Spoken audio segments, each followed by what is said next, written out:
Detail చూస్తే CM Chandrababu Naidu అధ్యక్షతన జరిగిన కేబినెట్ సమావేశం జరిగింది. ఈ సమావేశంలో 44 అజెండాలపై మంత్రివర్గం చర్చించారు. సచివాలయంలో సీఎం అధ్యక్షతన జరిగిన కేబినెట్ సమావేశానికి డిప్యూటీ సీఎం పవన్ కళ్యాణ్, రాష్ట్ర మంత్రులు, అధికారులు హాజరయ్యారు. 9,500 కోట్ల విలువైన 506 ప్రాజెక్టులకు పరిపాలనపరమైన అనుమతులకు కేబినెట్ ఆమోదం తెలిపింది. కేబినెట్ సమావేశానికి పలువురు మంత్రులు ఆలస్యంగా రావడంపై సీఎం అసంతృప్తి వ్యక్తం చేశారు. సమయ పాలన పాటించకపోతే ఎలా అంటూ ఆగ్రహాన్ని వెలిబుచ్చారు. అనంతరం మంత్రులకు చంద్రబాబు దిశానిర్దేశం చేశారు. రాష్ట్ర అభివృద్ధి కోసం తీసుకోవాల్సిన నిర్ణయాలపై చర్చించారు. ఫైళ్ల క్లియరెన్స్లో మరింత వేగం పెంచాలని సూచించారు. గోదావరి పుష్కరాల నేపథ్యంలో టెంపుల్ టూరిజం అభివృద్ధి చేయాలని డిప్యూటీ సీఎం పవన్ కళ్యాణ్ కు ప్రస్తావించారు. కేబినెట్ వివరాలను మంత్రి పార్థసారథి వివరించారు. 567 ఉద్యోగాలు ఉపాధి అవకాశాలతో మధురవాడ విశాఖపట్నం ఐటీ ఎస్సీజెడ్ హిల్లో ఈ కంపెనీని ఈ సంస్థ 12 నెలల్లో ప్రారంభం కావాలి. 1 ఎకరా భూమి అలాట్ చేశారు. అదేవిధంగా ఇంతకుముందు ఎట్లా చేశారు 4 కోట్ల ఎకరాకి. గ్లోబల్ డిప్లాయ్మెంట్, బ్యాంకింగ్, ఫైనాన్స్, బీమా రంగాలు, స్కేలబుల్, సెక్యూర్, ఇంటెలిజెంట్ సాస్. ప్రధాన క్లయింట్ కెనడా లైఫ్ సర్వీసెస్ వారు ప్రధాన క్లయింట్. దీనికి వారందరూ కూడా సేవలు ఈ సంస్థ ద్వారా అందించబడతాయని చెప్పేసి మనం చేస్తున్నాం. మరి దీని మూలంగా మన తెలుగు పిల్లలకు కానివ్వండి, లేకపోతే యువతకి ఉపాధి అవకాశాలు వస్తాయి. ఏఐ మరియు సాస్ టెక్నాలజీలో యువతకు అత్యధిక అనుభవం.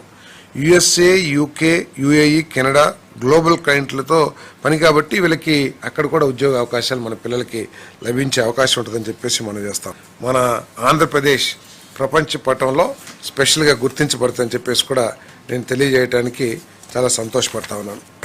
వివిధ పాలసీస్, ప్రత్యేకంగా ముఖ్యమంత్రి గారు, అదేవిధంగా కూటమి ప్రభుత్వం ఈ క్లీన్ ఎనర్జీ మీద కూడా ప్రత్యేకమైన దృష్టి పెడుతున్న విషయం అందరికీ తెలిసింది. తెలంగాణలో తొలి విడత పంచాయతీ ఎన్నికల్లో కాంగ్రెస్ భారీ ఆధిక్యంలో దూసుకెళ్తుంది. ఇప్పటి వరకు ప్రకటించిన ఫలితాల ప్రకారం ఏకగ్రీవాలు సహా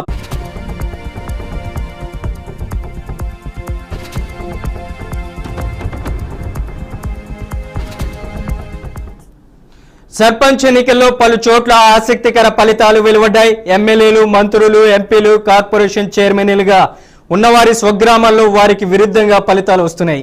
తాజాగా Telangana tourism corporation chairman Patel Ramesh Reddy సొంత ఊర్లో బీఆర్ఎస్ అభ్యర్థి గెలుపొందారు. ఇటు సూర్యాపేట్ రూరల్ బాలెంలో బీఆర్ఎస్ పార్టీ అభ్యర్థి 260 ఓట్ల మెజార్టీతో విజయం సాధించారు. అంతకుముందు జడ్చర్ల కాంగ్రెస్ ఎమ్మెల్యే అనిరుద్ధ్ రెడ్డి సొంత ఊరు రంగారెడ్డిగూడలో బీజేపీ అభ్యర్థి విజయం సాధించారు.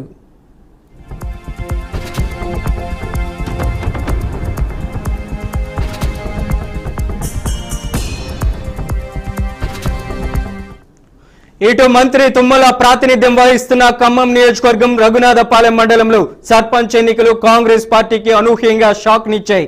ఈ మండలంలో మొత్తం 37 గ్రామ పంచాయతీలు ఉండగా అందులో 5 గ్రామ పంచాయతీలు ఏకగ్రీవం కాగా 32 పంచాయతీలకు ఎన్నికలు జరిగాయి. మాజీ మంత్రి పువ్వాడ అజయ్ కుమార్ గతంలో ప్రాతినిధ్యం వహించిన ఈ నియోజకవర్గంలో అనూహ్యంగా బీఆర్ఎస్ జెండా ఎగిరింది. 10 సీట్లు బీఆర్ఎస్ మద్దతుదారులుగా ఉన్న సర్పంచ్ అభ్యర్థులు గెలుపొందడం విశేషం.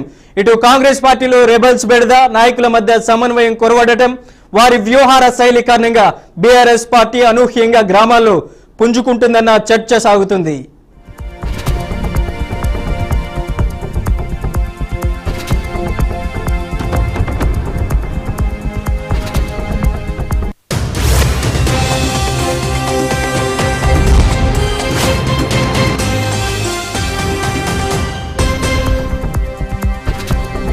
నాన్ బెయిలబుల్ వారెంట్ జారీ ప్రచారాన్ని మంత్రి కొండా సురేఖ ఖండించారు. తనకు కోర్టు నాన్ బెయిలబుల్ వారెంట్ జారీ చేయలేదని స్పష్టం చేశారు. ఫిబ్రవరి 5న విచారణకు హాజరు కావాలని కోర్టు చెప్పిందని కొండా సురేఖ పేర్కొన్నారు.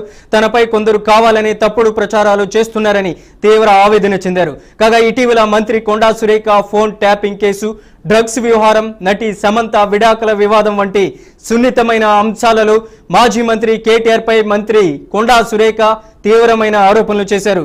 ఈ వ్యాఖ్యలు రాజకీయంగా పెద్ద దుమారాన్ని రేపాయి. తనపై చేసిన ఆరోపణలు నిరాధారమైనవని, తన పరువుకు భంగం కలిగించేలా ఉన్నాయంటూ కేటీఆర్ ప్రజాప్రతినిధుల కోర్టును ఆశ్రయించారు.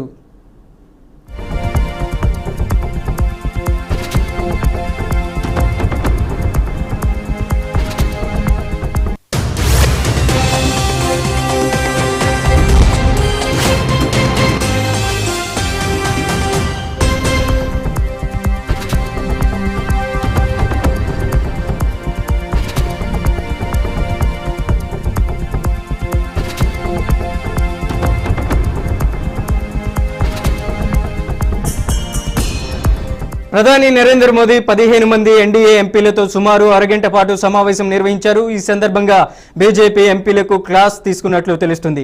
ప్రతిపక్షం దాడిని సోషల్ మీడియాలో తిప్పి కొట్టడంతో ఎంపీలు వెనుకబడుతున్నారని పెదవి విరిచినట్లు సమాచారం. అంతేకాదు ఏపీలో సీఎం చంద్రబాబు పాలన అద్భుతంగా ఉందని, పారిశ్రామికవేత్తలు ఏపీకి క్యూ కట్టడం శుభ పరిణామమని కీలక వ్యాఖ్యలు చేసినట్లు తెలుస్తుంది. ఇక తెలంగాణలో కూడా బీజేపీ ప్రతిపక్ష పాత్ర సరిగ్గా పోషించలేకపోతుందంటూ మోదీ ఫైర్ అయ్యారు.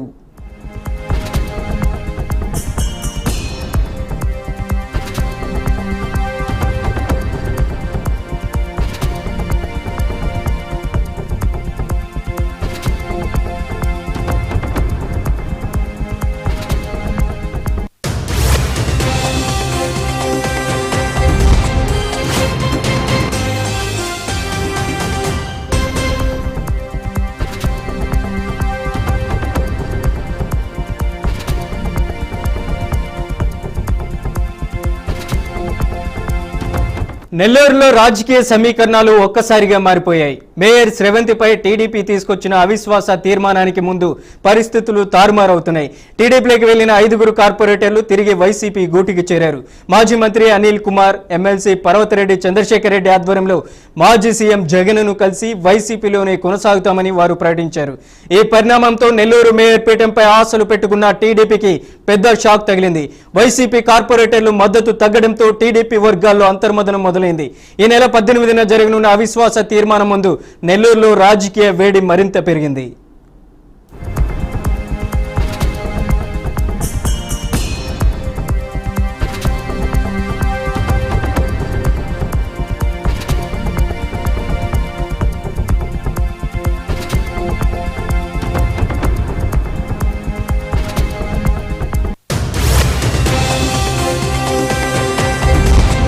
తిరుపతిలో టీటీడీ మాజీ చైర్మన్ భూమన కరుణాకర్ రెడ్డి తీవ్ర వ్యాఖ్యలు చేశారు. జగన్ను రాజకీయంగా దెబ్బతీయడానికి తిరుమల తిరుపతి దేవస్థానాన్ని చంద్రబాబు వాడుకుంటున్నారని ఆయన వ్యాఖ్యానించారు. ఎన్నికల ముందు తరువాత తిరుమల చుట్టూ రాజకీయాలు చేయడం, లడ్డు పరకామని, పట్టు వస్త్రాలపై అవినీతి ఆరోపణలు చేసి రాజకీయ లాభం పొందే ప్రయత్నం జరుగుతుందని భూమన మండిపడ్డారు. తిరుమల పవిత్రతను దెబ్బతీయాలనే కుట్రలో కూటమి నేతలు ఉన్నారని ఆరోపించారు. మాట మార్చిందెవరు? చంద్రబాబు నాయుడు గారు కాదా? అంటే ఆ రోజునేమో దీని అంతటికీ కూడా కారణం మేము, వైకుంఠ ఏకాదశి తొక్కిసలాటలకు కారణం జగన్మోహన్ రెడ్డి, కరుణాకర్ రెడ్డి అనేటువంటి ఆరోపణలు కూడా బిఆర్ నాయుడు గారు వేయటం జరిగింది. ఆ హర్నాథ్ రెడ్డి నా బంధువు అని కూడా ప్రకటించడం జరిగింది. దానికి సంబంధించి సత్యనారాయణ మూర్తి గారు అనేటువంటి ఒక రిటైర్డ్ జడ్జి చేత విచారణ కూడా చేయించినారు. విచారణ చేయించి ఆయన గవర్నమెంట్ కు నివేదికను కూడా అందజేయటం జరిగింది. ఇప్పటి వరకు ఆ నివేదికను బయట పెట్టనే లేదు. ఆ నివేదిక ప్రకారం చర్యలు తీసుకోనే లేదు. ఆ రోజు ఈ నివేదిక అసలు విచారణ ప్రారంభం కాక పూర్వమే డిప్యుటేషన్ మీద వచ్చినటువంటి ఒక అధికారిని బలి చేసినారు తప్ప ఏ రకమైనటువంటి చర్యలు దీనికి సంబంధించి జరగనే లేదు. అంటే అంతా ఒక పథకం ప్రకారం వాళ్ళు చేసినటువంటి తప్పుల మీద మా మీద అభాండాలు వేసి తప్పించుకునేటువంటి ప్రయత్నం తప్ప మరొకటి కాదు అనని చంద్రబాబు గారు ఈ బురద జల్లేటువంటి కార్యక్రమం మా మీద వేసి రోజు తుడుచుకోండి మీరు అనేటువంటి కార్యక్రమమే. లడ్డూ వ్యవహారంలో సాక్షాత్తు పంది కొవ్వు, ఆవు కొవ్వు కలిసింది అని చెప్పి ప్రకటించింది చంద్రబాబు నాయుడు గారి.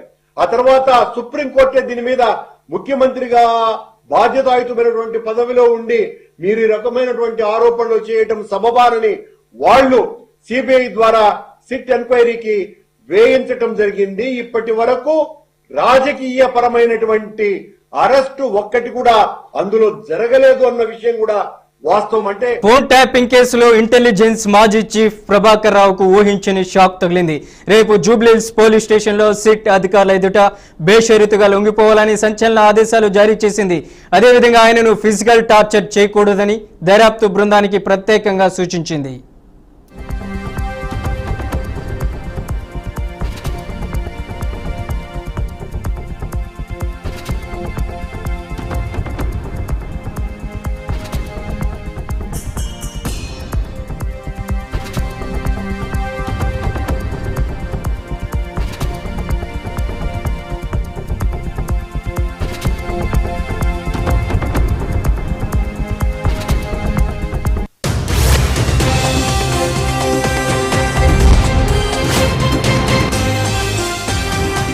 కడప మేయర్ స్థానాన్ని మరోసారి వైసీపీ కైవసం చేసుకుంది. కడప మేయర్ గా వైసీపీ అభ్యర్థి పాకా సురేష్ బాబు ఏకగ్రీవంగా ఎన్నికయ్యారు. మాజీ మేయర్ సురేష్ బాబుపై అవినీతి ఫిర్యాదులు చేసి పదవి నుంచి తొలగింపజేసిన ఎమ్మెల్యే మాధవిరెడ్డి ఇప్పుడు మేయర్ ఉప ఎన్నికల్లో మళ్లీ పాకా సురేష్ బాబు ఎన్నిక కావడం రాజకీయ వర్గాల్లో చర్చనీయాంశంగా మారింది.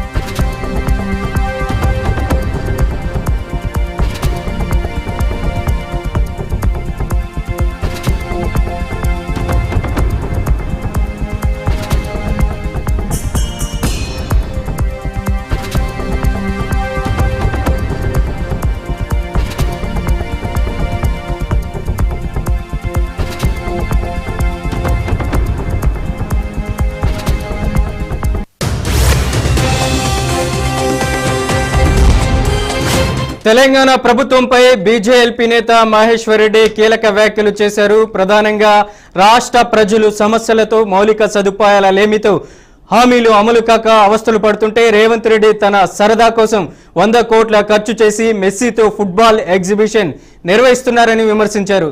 ప్రజాధనాన్ని దుర్వినియోగం చేస్తున్నారని, ఫుట్బాల్ ఎగ్జిబిషన్ మ్యాచ్తో కలిగే ప్రయోజనాలు ఏమిటో రేవంత్ రెడ్డి ప్రజలకు సమాధానం చెప్పాలని డిమాండ్ చేశారు. హైదరాబాద్ లో ఫుట్బాల్ ప్లేయర్ మెస్సీతో ఫుట్బాల్ మ్యాచ్ ఆడడానికి దాదాపు 100 కోట్ల రూపాయలు రాష్ట్ర ప్రభుత్వం ఖర్చు చేస్తున్నట్టుగా మరి ఎవరబ్బ సొమ్మని చెప్పేసి విధంగా రాష్ట్ర ప్రభుత్వం వివిధ శాఖల నుంచి ఖర్చు చేస్తా ఉన్నదో సీఎం రేవంత్ రెడ్డి గారికి సమాధానం చెప్పాలని కోరుతా ఉన్నాను. సీఎం ఫుట్బాల్ సరదా తీర్చుకోవడం కోసం దాదాపు 100 కోట్ల రూపాయలు ఖర్చు చేసి ముఖ్యంగా సీఎం రేవంత్ రెడ్డి టీం పేరే సింగరేణి RR9 టీమ్ గా మార్చుకున్నాం. ఈ రోజు సింగరేణి కాలనీస్ లో కనీస వసతులు లేక ఇబ్బందులు పడతా ఉంటే అక్కడ ఉన్నటువంటి ఎంప్లాయీస్ కి, రిటైర్డ్ ఎంప్లాయీస్ కి కనీసం మందులు లేవని చెప్పేసి వాళ్ళు బాధపడతా ఉన్నారు. బీపీ, షుగర్ టాబ్లెట్స్ కూడా, బేసిక్ ఇమ్యూనిటీస్ కూడా లేవని వాళ్ళు బాధపడతా ఉన్నారు. అక్కడ సూపర్ స్పెషాలిటీ హాస్పిటల్ కట్టిస్తామని చెప్పి మోసం చేసిన ఈ ప్రభుత్వం కనీసం సూపర్ హాస్పిటల్ ఇప్పటి వరకు పునాది కూడా ఇక్కడ మొదలు పెట్టింది. తాగునీటి సమస్య కూడా పరిష్కారం చేయలేకపోతున్నాం. ఈ రోజు సింగరేణి కార్మికులు కనీస వసతులు లేక, హాస్పిటల్ లేక, స్కూళ్లు లేక, కాలేజీలు లేక, ఇంజనీరింగ్ కాలేజీలు లేక, పాలిటెక్నిక్ కాలేజీ, మైనింగ్ కాలేజీలు లేక అక్కడ ఉన్నటువంటి వారి పిల్లల కోసం కనీస సౌకర్యాలు, వారు ఉండేటువంటి ఇళ్లు కూడా దాదాపు 40 సంవత్సరాలు 50 సంవత్సరాల క్రితం డిలాబిలేట్ కండిషన్, కూలిపోయే స్థితిలో ఉన్నాయి. వాటి కనీస రిపేర్ చేసుకోవడానికి కూడా నిధులు కేటాయించడానికి చేతులాని ప్రభుత్వం ఈ రోజు 5 నిమిషాలు మెస్సీ అనే వాడు వచ్చి ఇక్కడ 5 నిమిషాలు ఫుట్బాల్ ఆడడానికి దాదాపు 100 కోట్ల రూపాయలు ఖర్చు చేస్తా ఉన్నాం. ఎవడమ్మ సొమ్ము అని చెప్పి రేవంత్ రెడ్డికి ఫుట్బాల్ మీద షోక్ ఉంటే ఆయన ఫ్యాంటసీ కోసం ఈ రోజు 100 కోట్ల రూపాయలు ఈరోజు ప్రజాధనాన్ని దుర్వినియోగం చేయడం సిగ్గుచేటం తెలియజేస్తా ఉన్నాం. హైదరాబాద్ లో ఫుట్బాల్ శీతాకాల విడుదల భాగంగా రాష్ట్రపతి ద్రౌపది ముర్ము ఈ నెల 17 నుంచి 21 వరకు హైదరాబాద్ లోని రాష్ట్రపతి నిలయంలో బస చేస్తారని రాష్ట్ర ప్రభుత్వ ప్రధాన కార్యదర్శి కె రామకృష్ణరావు తెలిపారు. 5 రోజుల పాటు రాష్ట్రంలో రాష్ట్రపతి పర్యటన నేపథ్యంలో చేపట్టాల్సిన ఏర్పాట్లపై గురువారం డాక్టర్ బిఆర్ అంబేద్కర్ రాష్ట్ర సచివాలయంలో ఉన్నతాధికారులతో సమీక్షించారు. రాష్ట్రపతి పర్యటనకు సంబంధిత అధికారులు సమన్వయంతో పనిచేసి విస్తృత ఏర్పాట్లు చేయాలని సిఎస్ ఆదేశించారు. కేంద్ర ప్రభుత్వ విభాగాలు, రాష్ట్ర ప్రభుత్వ అధికారులు, రాష్ట్రపతి నిలయం అధికారుల సమన్వయంతో ఏర్పాట్లు చేయాలని సూచించారు. పోలీస్ శాఖ తగు భద్రత, ట్రాఫిక్ బందోబస్తు ప్రణాళికను రూపొందించాలని, అగ్నిమాపక శాఖ అవసరమైన సిబ్బందితో పాటు తగిన అగ్నిమాపక ఏర్పాట్లు, ఫైర్ టెండర్లను ఏర్పాటు చేయాలని, విద్యా, వైద్య, ఆరోగ్య శాఖ బృందాన్ని అందుబాటులో ఉంచాలని ఆదేశించారు.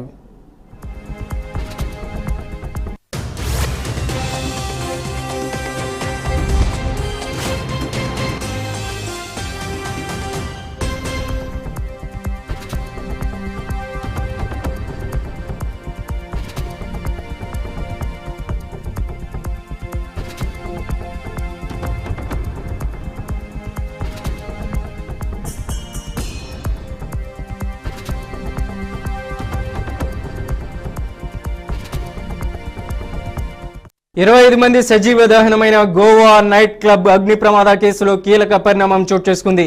ఈ కేసులో కీలక నిందితులు beach by Romeo lane night club యజమానులు సౌరభ్, గౌరవ్ లుద్రా సోదరులు ఎట్టకేలకు అరెస్ట్ అయ్యారు. ఈ ఘటన జరిగిన 5 రోజుల తర్వాత థాయిలాండ్లోని పుకెట్లో వీరిని పోలీసులు అదుపులోకి తీసుకున్నారు. విచారణ కోసం వారిని ఇండియా తీసుకురావడానికి గోవా పోలీసుల బృందం థాయిలాండ్కు వెళ్తుంది.